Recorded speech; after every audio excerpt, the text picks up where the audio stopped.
pour partir la journée du bon pied. Au 98.5 Montréal, vous écoutez L'Agacé le matin. We will never give in, we will never give up, we will never back down, and we will never, ever surrender. Together, we will fight, fight, fight, and win, win, win. Turn the page on a decade of politics that have been driven by fear and division. We're done with that. America is ready for a fresh start where we see our fellow American not as an enemy, but as a neighbor. Voici Patrick Lagacé. C'est l'heure du tour d'horizon de l'actualité. Je commence avec une météo. D'abord, c'est confortable en ce mardi matin, 10 degrés environ. Et je vous le dis, là, on se croirait quasiment au printemps. Quand c'est un peu frisquet quand on sort le matin, c'est humide. Risque d'averse jusqu'à 15 heures aujourd'hui, maximum de 17 degrés. Demain, mercredi, nuageux, 40 % de probabilité d'averse en fin de matinée, début d'après-midi, maximum de 20 degrés. Et notez-le, là, des vents assez costauds. Demain, rafale de 50 km/h. Jeudi, gris, de la pluie, 11 degrés. Retour du soleil, retour assez timide vendredi.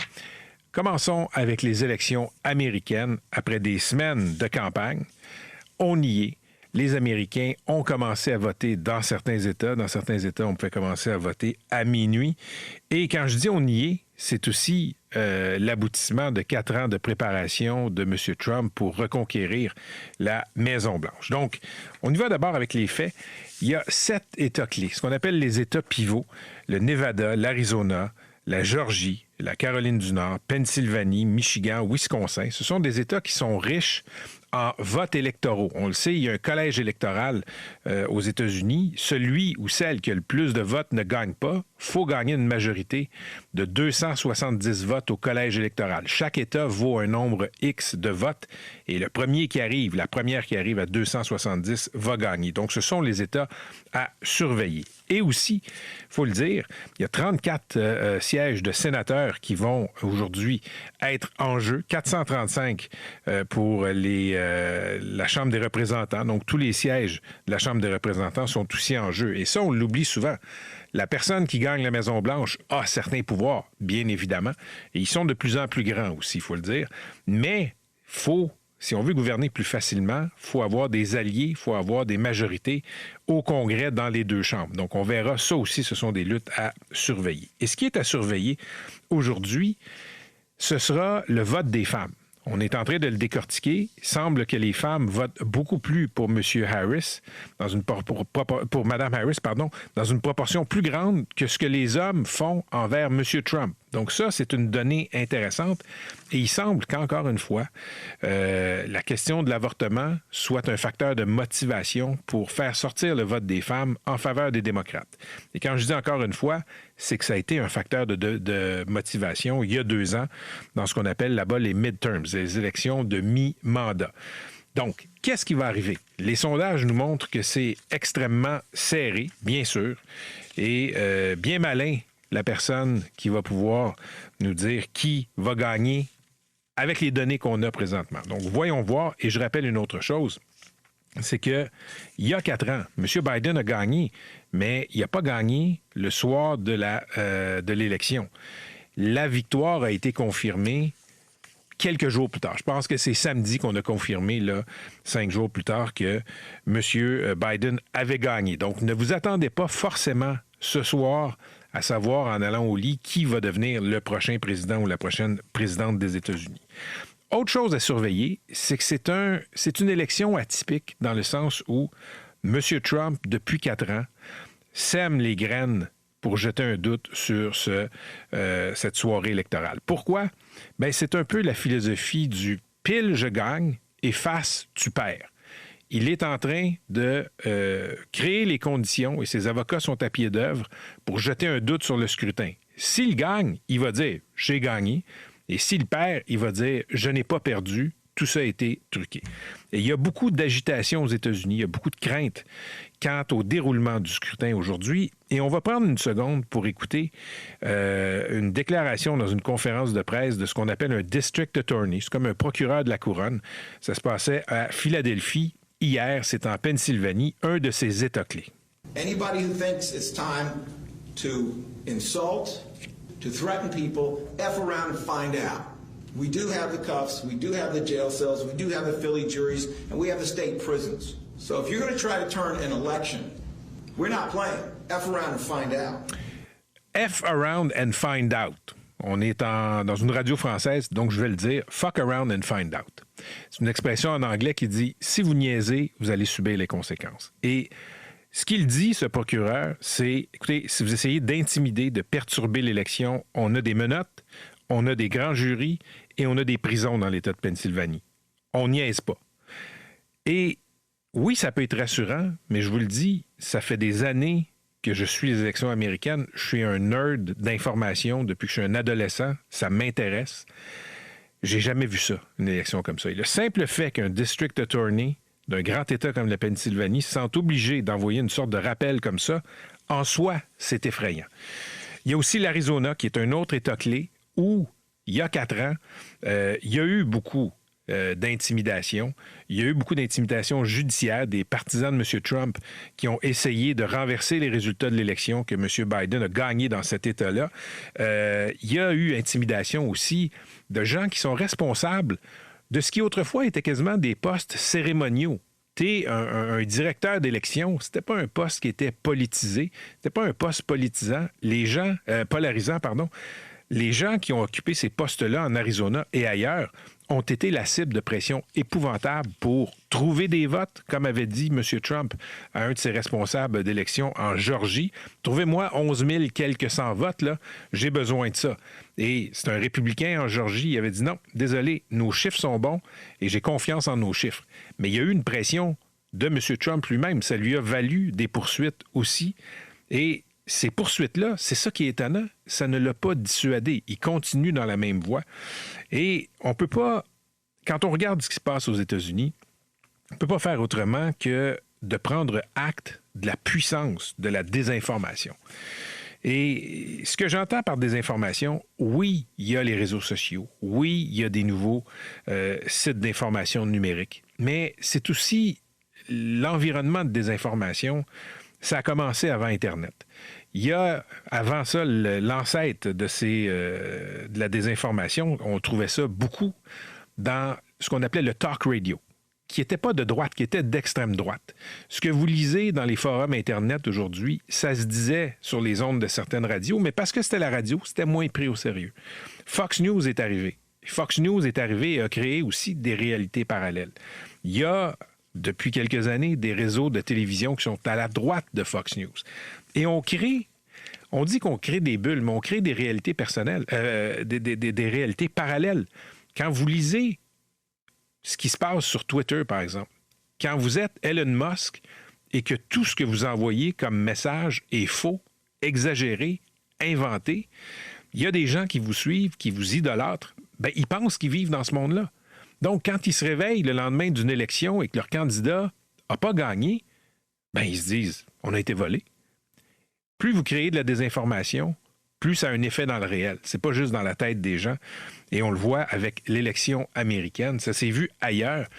Mais je ne peux pas m'empêcher de penser que ce qu'on a vu grandir pendant la pandémie en termes de relais de désinformation, même si la pandémie est terminée, ces relais-là continuent à être à l'œuvre.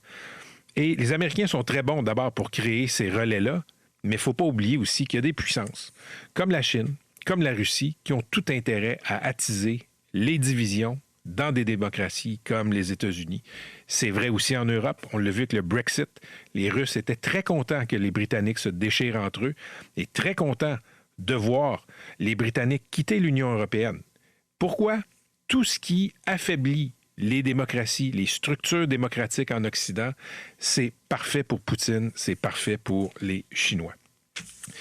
Et quand on parle de désinformation et quand on regarde ce qui se passe avec l'élection américaine, vous l'avez deviné, moi je suis inquiet. Si j'étais un Américain, je ne voterais pas pour M. Trump. Je ne voterais pas pour M. Trump parce que son comportement m'inquiète, son comportement me dérange. Dans une démocratie, on peut parler, on peut se chicaner. Il y a une belle expression aux États-Unis. On a besoin des bulletins de vote pour éviter d'avoir besoin des cartouches de fusil. Et c'est vrai en démocratie. On règle ces problèmes On règle nos problèmes avec des politiques publiques. Et c'est imparfait. Je le sais que c'est imparfait. Mais les gens qui souhaitent un homme fort, les gens qui souhaitent quelqu'un qui a de la pogne, les gens qui souhaitent qu'on marche un peu sur les normes démocratiques, ces gens-là trouvent ça drôle jusqu'à ce que ce soit eux qui soient la cible des humeurs du nouveau pouvoir autoritaire. Et il y a un texte à lire, si vous lisez l'anglais dans le Globe and Mail aujourd'hui, c'est une chronique qui porte sur un professeur américain qui s'appelle Timothy Snyder, qui est un spécialiste d'une part de la démocratie, mais aussi des démocraties qui finissent par devenir soit des pays autoritaires, soit des dictatures. Spécialiste de la Russie. Il a écrit 2 livres qui sont fascinants, Timothy Snyder, sur la façon dont certains pays d'Europe de l'Est, comment la Russie aussi est passée d'une démocratie jeune et imparfaite, fragile, à une dictature. Et lui, il est très inquiet pour son pays depuis plusieurs années. Et ce qu'il dit, c'est... Il dit, écoutez, moi, je suis catastrophé de voir que mon pays va peut-être voter pour M. Trump. Et même si on ne vote pas pour M. Trump, on est proche de voter pour lui. Et il a peur que ce que M. Trump va faire ce soir, quand je vous parlais d'univers parallèle, il a peur que M. Trump dise « j'ai gagné ». Et là, ses partisans vont penser qu'il a gagné. Et tous ceux qui vont dire « ben non, il n'a pas gagné », s'il perd, vont être ciblés. Il y a des partisans de M. Trump qui ne vont pas accepter ça. Et je vous parlais d'États où il y a des gens qui ont été intimidés, des gens qui sont dans des postes de gestion d'élection, des gens qui ont des menaces de mort, des gens qui se font dire si on te pogne, on va te tuer puis on va te tuer lentement. C'est pas les démocrates qui font ça, ce sont les républicains. Et ça s'appelle aussi être intoxiqué aux fake news. Ça s'appelle vivre dans un univers parallèle et ça fait des années que je le dis et je le répète, les théories du complot et ceux qui les relaient ne sont pas innocents et ne le font pas de façon innocente. On va suivre ça tout au long de l'émission, mais je voulais demander tantôt si vous avez des réflexions sur cette élection américaine, sur cette présidentielle qui a lieu aujourd'hui.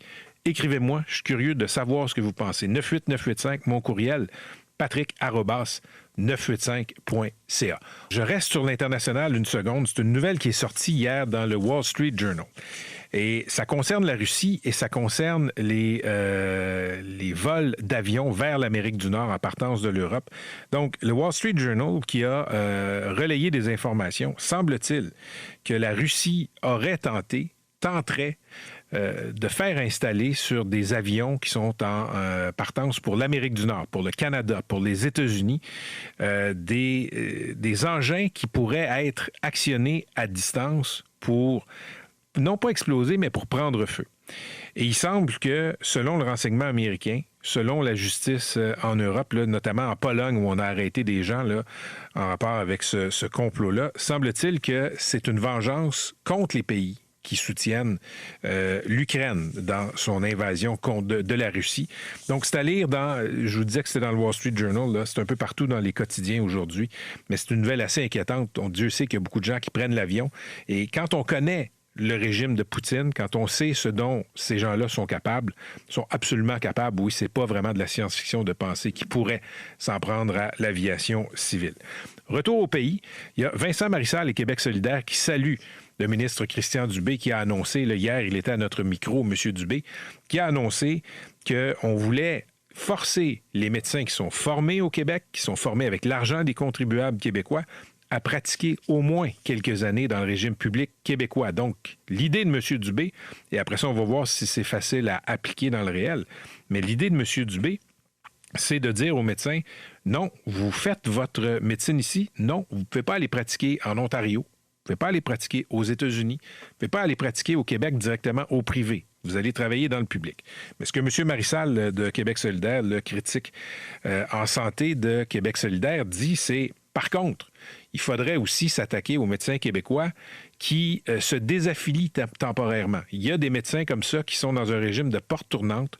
On va au privé, on va au public, on va au privé, on va au public. Et évidemment, tout ça finit par dépouiller le public. Est-ce que c'est faisable? Ce que M. Marissal dit, c'est qu'il y a dans les cartons au ministère de la Santé un projet de règlement pour le faire et il demande à M. Dubé de l'appliquer. Dans le Journal de Montréal, vous pourrez lire ça. L'hiver approche. Ça paraît pas là, avec le temps chaud qu'on a ces jours-ci, là, mais l'hiver approche et ça pose pose la question, évidemment, des plus vulnérables, des sans-abri qui vont avoir besoin de dormir dans des endroits chauds. Et il semble, là, si je me fie à un texte d'Anouk Lebel dans le Journal de Montréal, il va manquer 500 places cet hiver pour les itinérants à Montréal. Bien, il y a 2 facteurs. D'abord, il y a de plus en plus d'itinérants et ensuite, il y a de plus en plus de difficultés à avoir des refuges, des ressources pour les itinérants parce qu'on le sait, on l'a vu, il y a plusieurs cas dans l'actualité. De vivre ensemble n'est pas toujours facile. Donc, il y a comme un effet d'entonnoir là-dessus. C'est à lire dans le Journal de Montréal. Toujours dans le journal, les langues commencent à se délier à propos des profs qui sont soit inaptes, soit incompétents, soit colériques. Et il y a un cas qui est intéressant qu'on peut lire, là, c'est Dominique Scali qui couvre l'éducation dans le Journal de Montréal. Des élèves mobilisés contre un prof. C'est un prof de mathématiques. Semble-t-il que dans cette école-là, c'est l'école Robert Gravel dans le quartier Myland, là, paraît qu'il n'est pas très bon, d'une part, qu'il est colérique, d'autre part, et il y a des élèves qui sont obligés de prendre des tuteurs au privé, et là où ils avaient 49 % vont chercher un tuteur au privé, refont l'examen du ministère, ils ont 80 %. Donc, ils sont dénoncés. Il y a plusieurs élèves qui posent dans le journal et qui témoignent à visage découvert. Et ce prof-là, semble-t-il, qui n'est pas nommé, il y a même des vues sur le fait que dans une classe de mathématiques, je vous le rappelle, là, il dit que les gens ne devraient pas avoir de relations sexuelles avant le mariage. Question aussi de Dieu aurait créé la terre. Donc, un discours très créationniste aussi. Donc, c'est bon de voir que les langues commencent à se délier parce que tant que ça se règle juste, je vous le dis, là, d'expérience, là, comme c'est dans le Journal de Montréal, là, il y a eu des plaintes contre ce prof-là, là, le Centre de services scolaires de Montréal, je vous le dis, va trouver une solution. Je ne sais pas ça va être quoi la solution, mais quand c'est médiatisé, quand c'est publicisé, soudainement, là, le sacro-saint prisme des relations de travail entre le syndicat et l'employeur, soudainement, on trouve des voies de passage pour faire en sorte que les élèves aient des profs qui ont du bon sens. Je l'ai vu dans le passé. Je ne sais pas si vous avez vu cette histoire-là. C'est sur le site de Radio-Canada. J'ai reçu un courriel hier qui me parlait de ça. Pont-Jacques-Cartier, la piste cyclable fermée après plusieurs chutes de cyclistes. Écoutez, ça s'est passé ces dernières heures. En fin de semaine, il semble que plusieurs cyclistes qui sont tombés. Il y a une voie cyclable que peuvent emprunter les cyclistes là, sur le bord du pont Jacques-Cartier. Et il y aurait eu des travaux d'imperméabilisation qui ont, évidemment, on a utilisé une substance qu'on a répandue sur le sol, mais on a rouvert à la circulation cycliste cette voie-là avant que ça sèche. Il semble-t-il, là, il y a des cyclistes qui témoignent, tu roulais là-dessus, puis c'était comme rouler sur de la glace. Je ne sais pas si vous avez déjà fait ça en vélo, là. Moi j'ai déjà essayé. Tu te ramasses les 4 fers en l'air assez rapidement. Il y a une femme qui aurait eu une fracture du bassin. Donc là, la Société des ponts fédéraux, des ponts Jacques-Cartier et Champlain, qui est responsable du pont Jacques-Cartier, a quelques questions on a quelques réponses à fournir à ces questions-là. C'est extrêmement grave ce qui s'est passé là. Je ne sais pas qui a pris la décision de rouvrir la piste alors que c'était encore glissant, mais la personne qui a pris cette décision-là a causé des blessures corporelles. Je ne sais pas si l'organisme va être poursuivi, mais je vous le dis, si c'était mon cas, si je tombais parce qu'il y a eu une négligence, parce qu'il y a eu des travaux qui ont été faits et que c'était glissant et qu'on n'a pas vérifié, je vais être sûr que je poursuis. Et là, je regarde le nombre de gens qui sont tombés. Double fracture du bassin, t'es 2 mois sans marcher. Il y a des séquelles. Combien ça vaut? Mais la question se pose à la Société des ponts fédéraux. Merci d'être là. Je vous le répète, 98985. Je veux vous lire sur la campagne américaine. Je veux lire vos messages pendant cette émission. Je vais relayer quelques-unes de vos réflexions. Merci d'être là. Toujours bien informé. Au 98.5 Montréal. Voici Patrick Lagacé. Ces journées d'élection présidentielle aux États-Unis, c'est extrêmement serré si on se fie au sondage, on le sait. Et il y a beaucoup de chances que ce soir, on se couche sans savoir qui est la prochaine présidente ou le prochain président des États-Unis. Ma prochaine invitée connaît très bien les États-Unis, connaît la politique américaine. Elle a représenté pendant 5 ans les intérêts du Québec aux États-Unis. Martine Hébert est en studio. Elle a été déléguée générale du Québec à New York et à Chicago. Madame Hébert, bonjour. Bonjour, bonjour. Merci d'être là. Ça fait plaisir. D'abord, expliquez aux gens qui nous écoutent, c'est quoi le poste de délégué général du Québec? Il y en a dans quelques villes aux États-Unis. Oui, tout à fait. Il y a à peu près une dizaine de délégations là, du Québec aux États-Unis. En fait, ce que ça fait, une délégation, on est là pour défendre les intérêts politiques, économiques et culturels du Québec. Partout à travers le monde. Le Québec, en fait, est l'État fédéré qui a le plus de bureaux à travers le monde, qui a la plus grande présence à l'international avec 35 bureaux dans à peu près 20 pays. C'est énorme. Et je vous dirais que c'est une institution, et je comprends que les gens qui nous écoutent, des fois, se disent, on a-tu vraiment besoin d'avoir des bureaux pour nous représenter? On pourrait faire ça à partir du Québec. Les États-Unis, c'est pas loin. Mais je vous dirais que d'avoir une présence sur le terrain en relations internationales, et le mot le dit, hein, relations, oui. L'établissement des relations en face à face sur le terrain, c'est payant pour le Québec.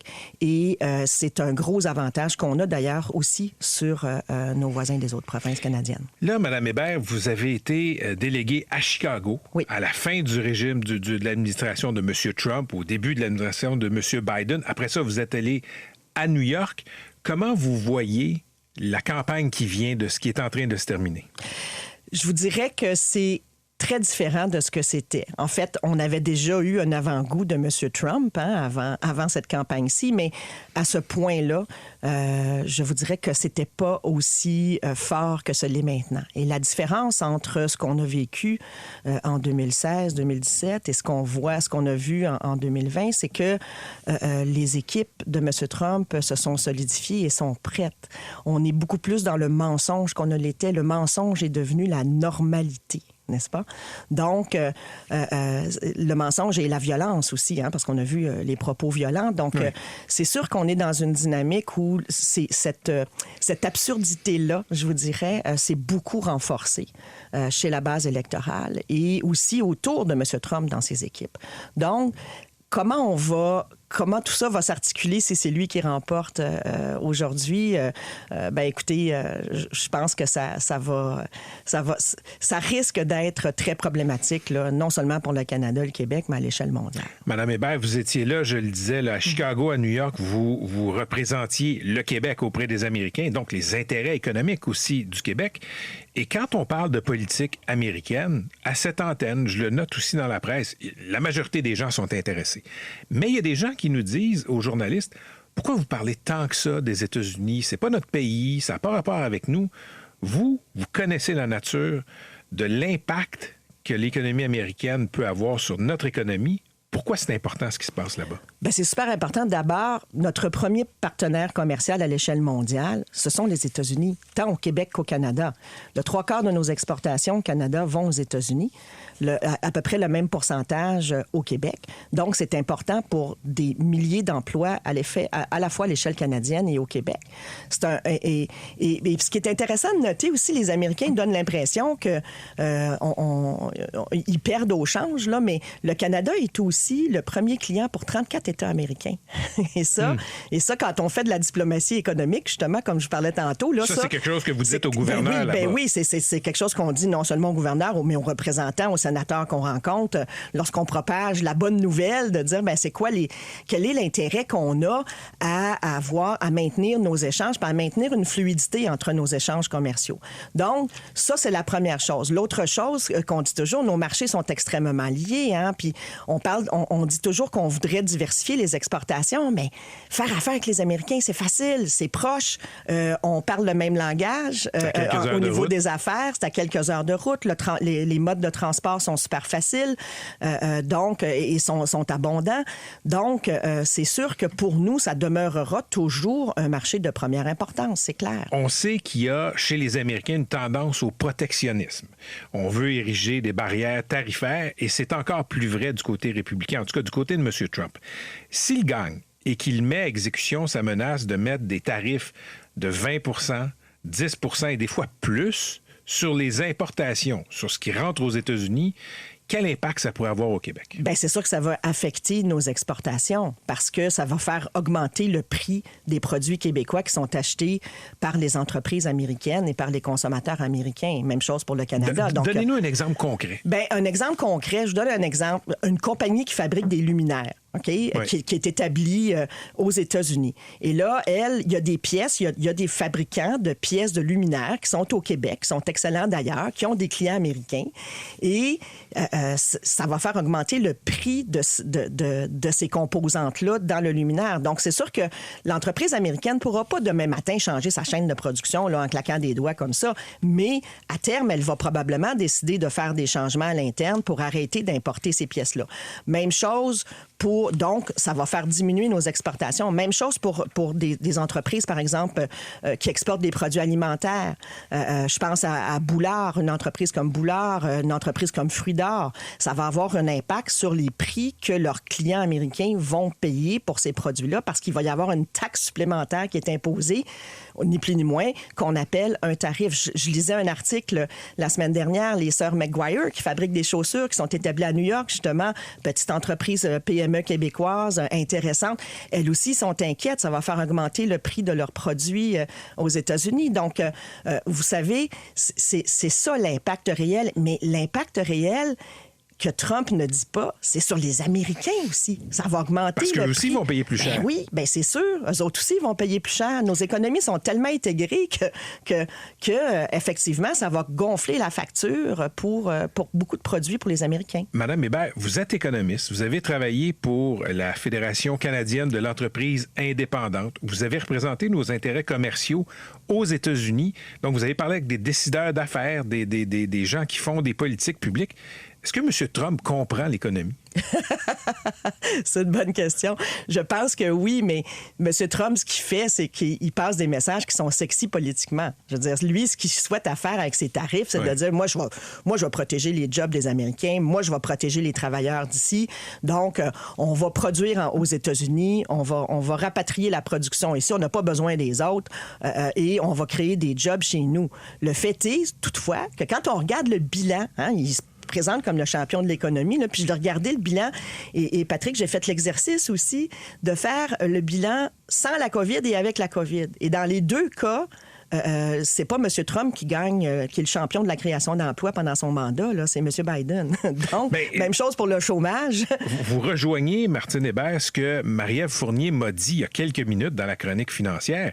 C'est qu'historiquement, semble-t-il, j'étais surpris d'apprendre ça, les démocrates ont quand les démocrates sont au pouvoir à la Maison-Blanche, la bourse se porte mieux. Oui. Puis j'ai été surpris parce que, justement, les républicains se présentent comme le parti pro-business, alors que les rendements en bourse sont beaucoup moins importants quand ce sont les républicains à Maison-Blanche. Oui, c'est sûr que je vous dirais que l'influence que les gouvernements ont sur le marché boursier est quand même limitée. Là. Mais il y a quand même une tendance, semble-t-il. Oui, tout à fait. Bien, il y a quand même l'impact des politiques publiques qui sont mises en œuvre et des politiques d'investissement qui sont mises en œuvre par les gouvernements qui ont un impact là, sur la bourse.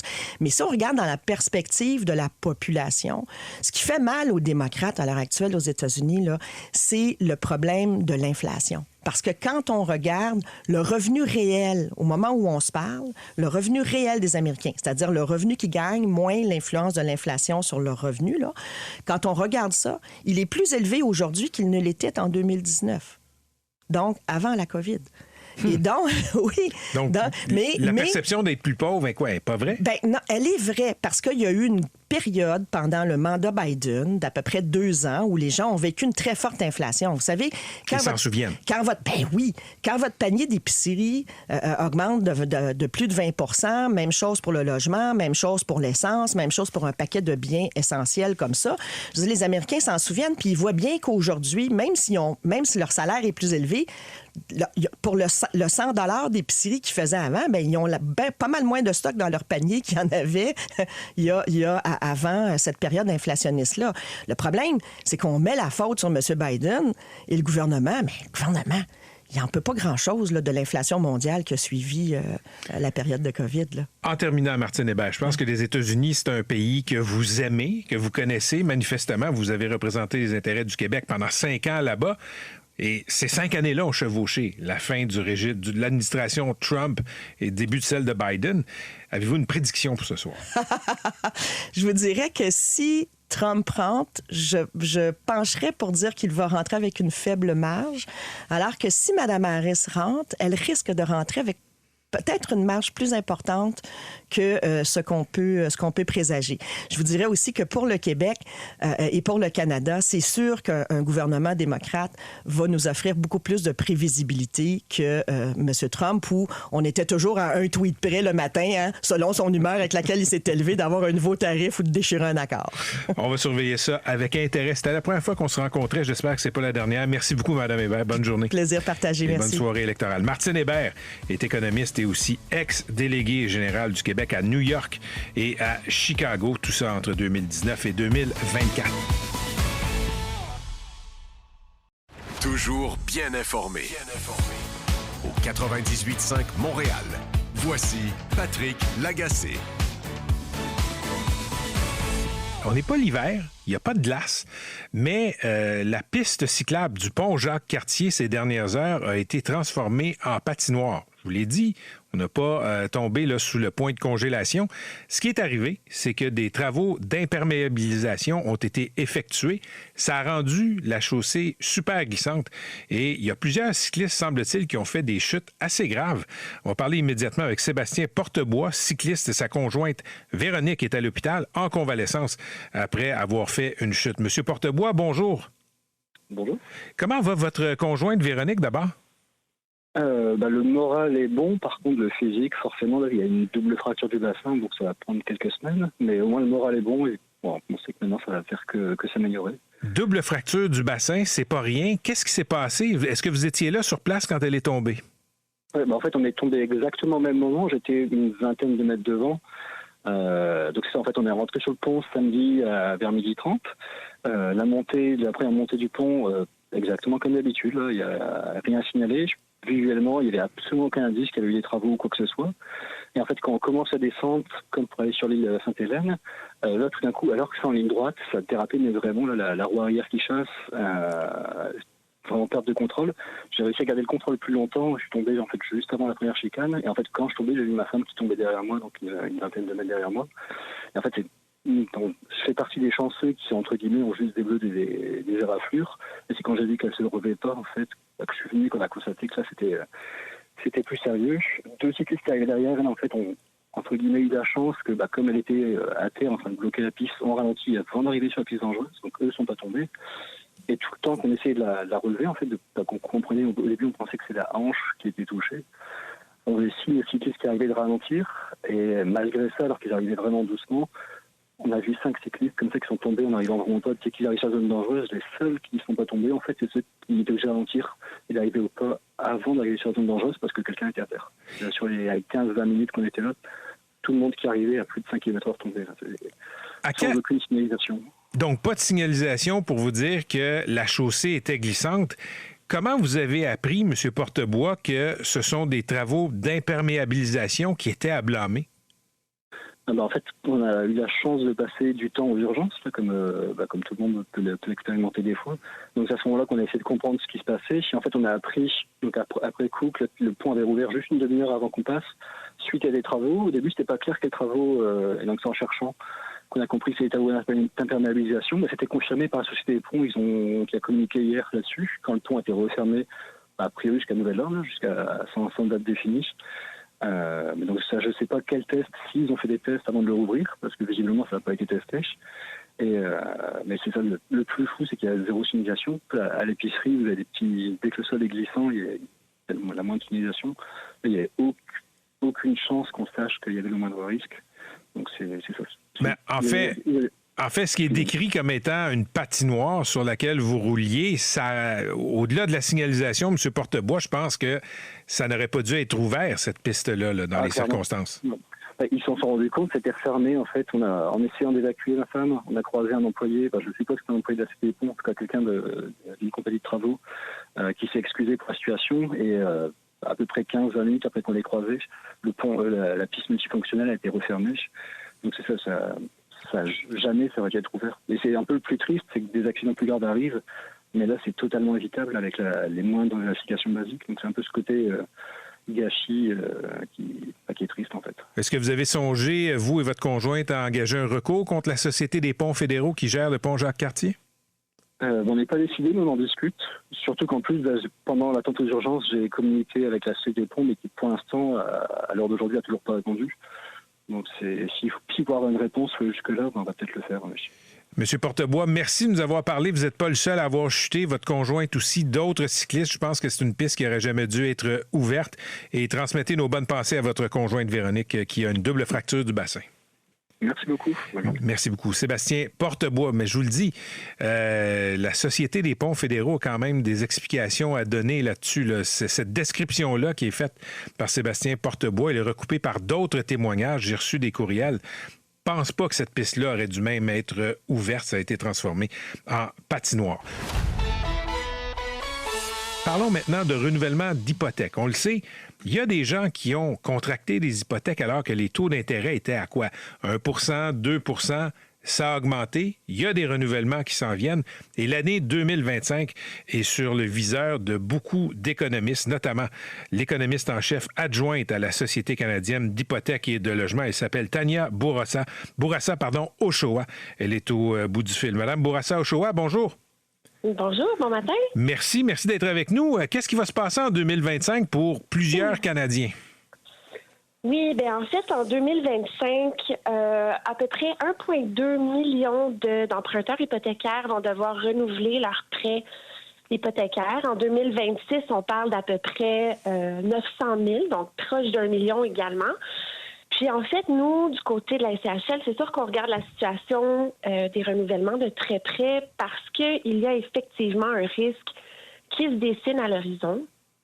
C'est un risque qui vient en fait pour plusieurs raisons. D'abord, la dette des ménages est extrêmement élevée, historiquement parlant. Le coût de la vie également est très élevé.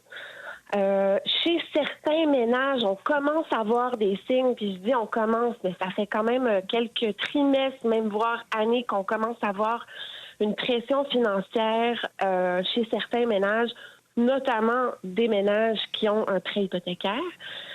Et comme vous avez dit, de ces 1,2 million de personnes qui vont renouveler, bien, il y a une bonne partie, en fait 85 de ces prêts-là qui avaient été contractés quand le taux directeur était en bas de 1 %. Et donc, ça veut dire qu'on avait un taux autour de 2 %, peut-être un peu moins. Et donc, aujourd'hui, on est à l'aube des renouvellements. Et donc, ces ménages-là vont devoir renouveler à un taux qui est significativement plus élevé. Est-ce qu'on peut anticiper un choc tarifaire pour ces ménages-là? Certainement, c'est sûr que là, avec la baisse du taux directeur de la Banque du Canada, on peut sentir ou voir un certain allègement. Par contre, il faut comprendre que même si la Banque du Canada baisse le taux directeur, les taux fixes hypothécaires, eux, ne vont pas baisser autant. Donc, en fait, les taux ont déjà pris en compte un peu cette baisse qui était déjà anticipée. Donc, en fait, les ménages qui vont devoir renouveler, il faudrait s'attendre, c'est sûr que ça dépend du taux qu'on a actuellement et du taux et qu'est-ce qu'on va choisir comme terme, mais de manière générale, on peut s'attendre à un paiement mensuel qui va augmenter d'à peu près 30 30 Donc, choc tarifaire, je pense que c'est la bonne expression. Madame Bourassa Ochoa, vous connaissez ça mieux que moi. Il y aura ce choc pour les ménages qui vont renouveler, mais est-ce que ça pourrait avoir un effet domino dans l'économie? Oui, effectivement. Donc, en fait, c'est que la première chose qu'on voit, puis en fait, quand je vous parlais de signes de pression financière, ça fait déjà un certain temps qu'on voit du côté des autres produits de crédit. Donc, quand on parle des prêts auto, on regarde les cartes de crédit ou même encore les marges de crédit, on voit que les taux de délinquance, donc c'est-à-dire la proportion des prêts qui a un retard de paiement dessus depuis 90 jours ou plus, ça augmente depuis un certain temps. Et donc, ce que ça nous dit, puis on le sait, on le savait déjà, mais les Canadiens vont toujours prioriser le paiement hypothécaire avant les autres paiements de dette, mais aussi avant les autres dépenses. Donc, ça va forcer les gens à revoir les budgets certainement. Et donc, pour l'économie en général, on peut s'attendre certainement à une baisse de la consommation du côté des ménages. C'est inquiétant. Merci beaucoup pour ces explications, Mme Bourassa Ochoa. Je vous souhaite une bonne journée. Une bonne journée à vous. Merci beaucoup. Merci. C'était Tania Bourassa-Ochoa. Elle est économiste en chef adjointe à la Société canadienne d'hypothèques et de logement.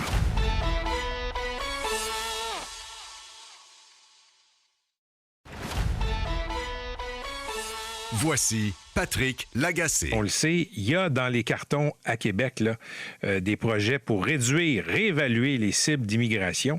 Et les universités, les institutions d'enseignement supérieur ont peur. Pourquoi? Bien, à Montréal, par exemple, il y a beaucoup d'étudiants étrangers qui viennent ici et on a peur là, que ça a un effet sur la clientèle étudiante. Maude Cohen est la directrice générale de l'École polytechnique Montréal. Elle est au bout du fil. Madame Cohen, bonjour.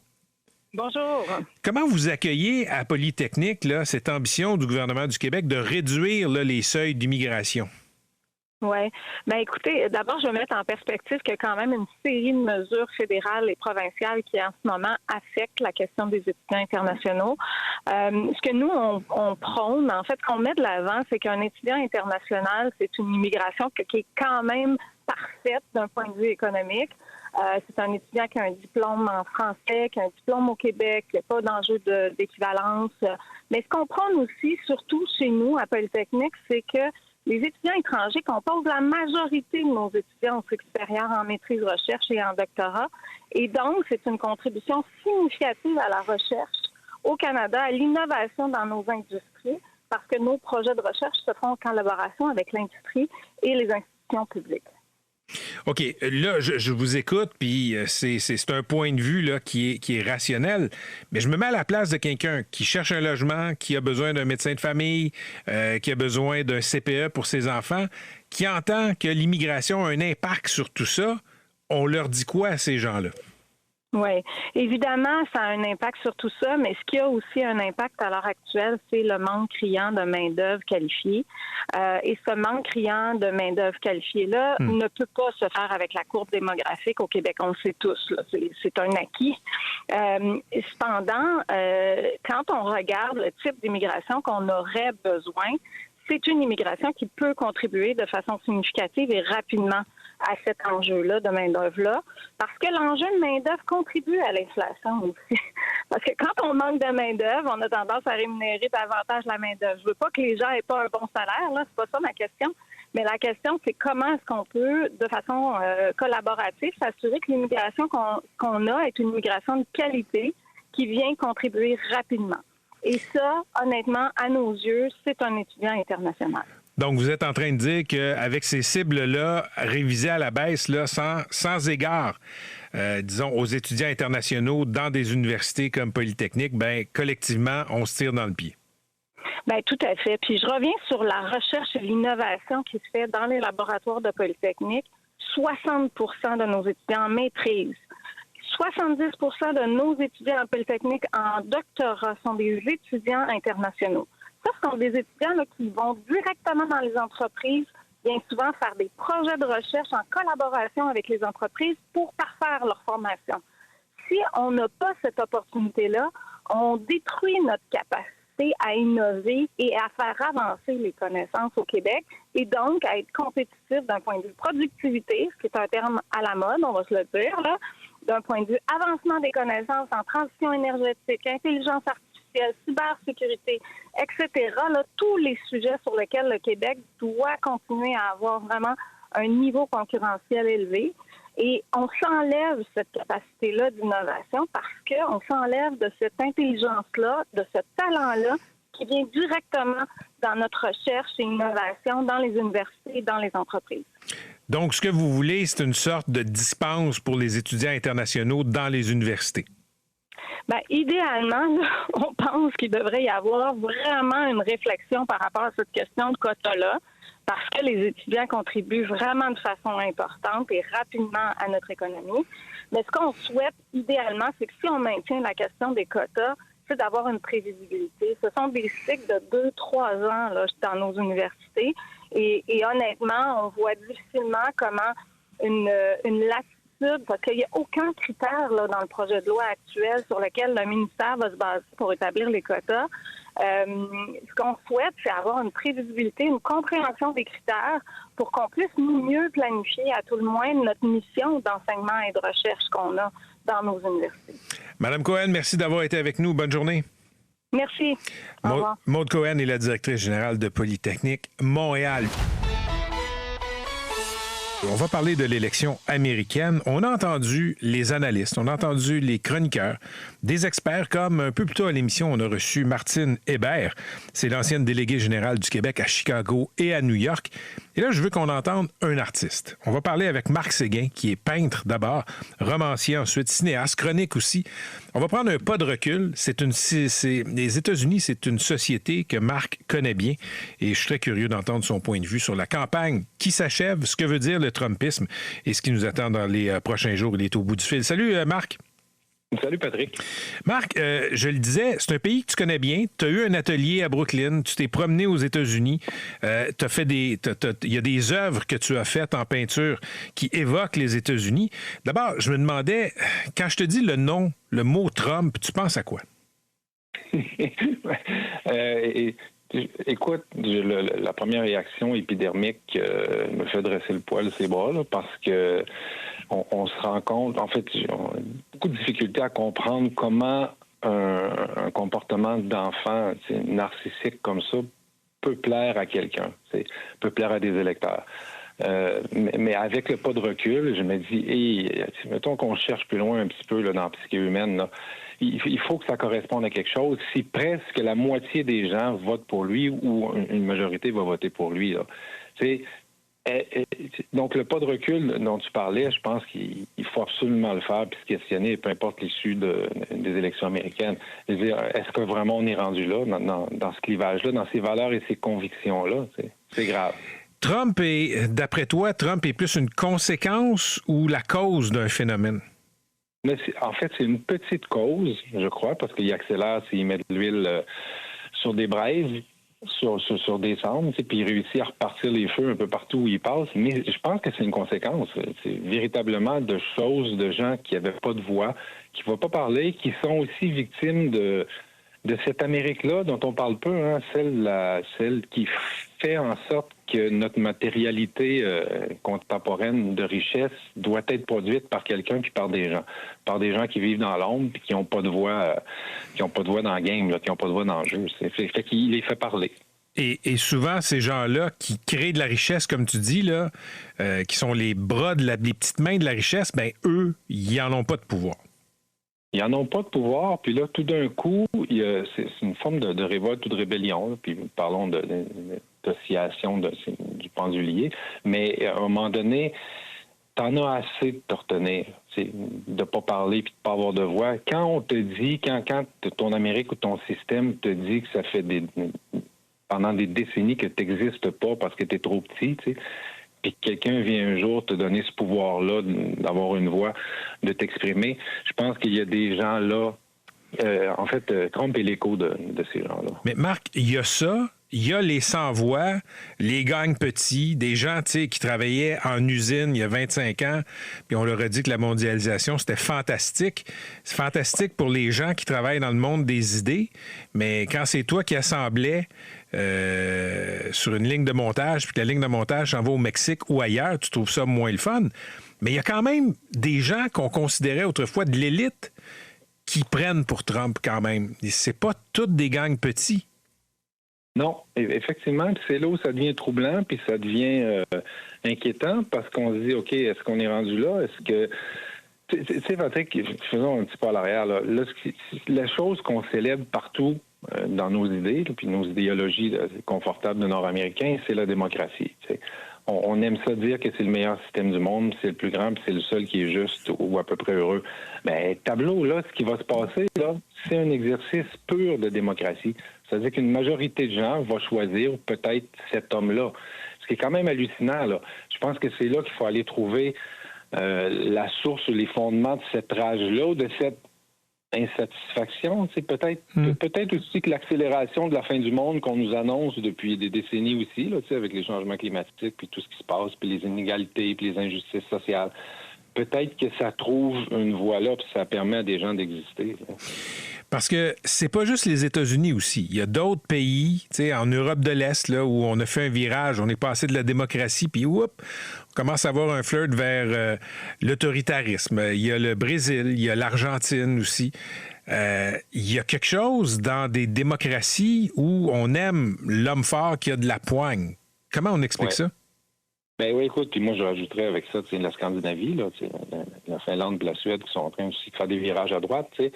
Je ne sais pas comment on explique ça. Peut-être que c'est des archaïsmes de la psyché, peut-être que ça fait partie de la nature humaine aussi, de juste avoir besoin de gouvernance. Tu sais, Trump, oublions pas ça, là, il inspire des gens avec une idée de pouvoir. Il a de l'air d'être aux commandes, tu sais.